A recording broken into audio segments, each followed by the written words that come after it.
Pero ito talaga yung namumuno sa comment sections. Pag nag-a-ask ako sa IG stories, house tour talaga yung gusto nyo. Hindi ko alam bakit, pero ito na siya. Uunahin ko muna yung exterior ng bahay. Hindi mahirap isipin na hindi pala baha ang magpapalubog sa ating bayan, kundi kasakiman.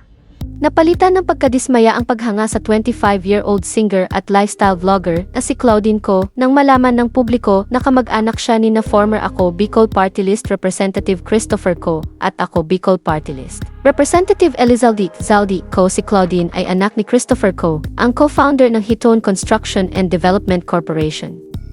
Tiyuhin naman niya si Congressman Zaldi Ko, ang Chief Executive Officer ng Sunwest Group of Companies at dating chairperson ng House Committee on Appropriations.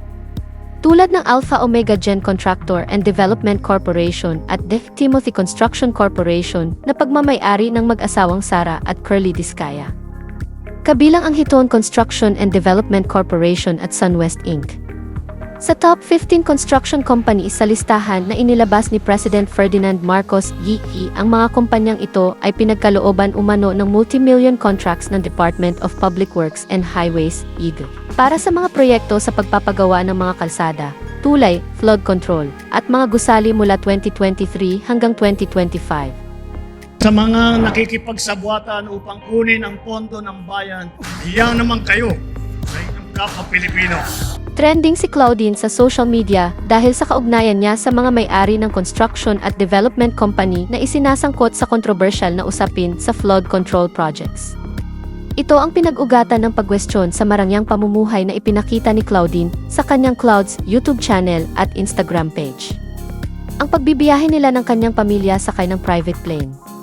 Pagbabakasyon sa iba't ibang bansa na halos 4 na po ang bilan, pagsusuot ng designer clothes at paggamit ng branded bags na umaabot sa milyon-milyon ang halaga ang ilan lamang sa mga ibinida ni Claudine sa sarili niyang social media accounts. Pero mula nang pumutok ang balita tungkol sa diumano'y mga anomalya sa flood control projects, pinupuna ng mamamayang Pilipino ang kanyang nakalulula at marangyang pamumuhay. Inaakusahan ngayon si Claudine at ang kanyang pamilya na nanggaling umano sa taxpayers ang ginagastos sa luho nila at ipinapanawagang isama siya sa investigasyon. Hindi mahirap isipin na hindi pala baha ang magpapalubog sa ating bayan, kundi kasakiman.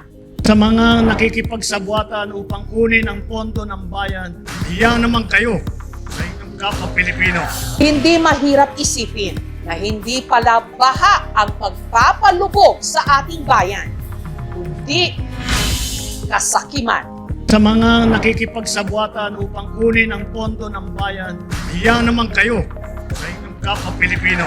Hindi mahirap isipin na hindi pala baha ang magpapalubog sa ating bayan, kundi kasakiman. Sa mga nakikipagsabwatan upang kunin ang pondo ng bayan, hiya naman kayo sa inyong kapwa Pilipino. Hindi mahirap isipin na hindi pala baha ang magpapalubog sa ating bayan, kundi kasakiman. Sa mga nakikipagsabwatan upang kunin ang pondo ng bayan, hiya naman kayo sa inyong kapwa Pilipino. Hindi mahirap isipin na hindi pala baha ang magpapalubog sa ating bayan, kundi kasakiman. Sa mga nakikipagsabwatan upang kunin ang pondo ng bayan, hiya naman kayo sa inyong kapwa Pilipino. Hindi mahirap isipin na hindi pala baha ang magpapalubog sa ating bayan, kundi kasakiman. Sa mga nakikipagsabwatan upang kunin ang pondo ng bayan, hiya naman kayo sa inyong kapwa Pilipino.